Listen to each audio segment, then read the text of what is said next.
Hey, so if job search on Glassdoor is not working for you, like results aren't loading or nothing shows up, yeah, don't worry. This is usually easy to fix.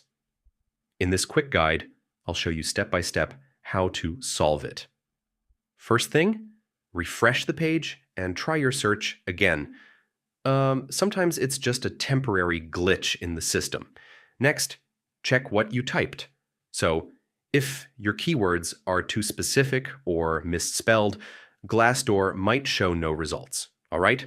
Make sure your location is correct. I mean, if it's set wrong or too narrow, it can hide all job results. Now check your filters. Sometimes filters like salary, job type, or experience level can accidentally remove all results.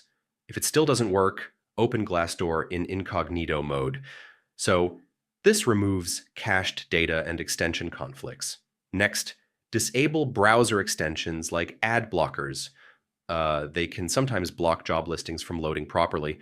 And yeah, make sure your browser or app is updated. I mean, if it still doesn't work, try switching to another browser or the mobile app. So that's how you fix Glassdoor job search not working issues. One of these steps should get your search working again.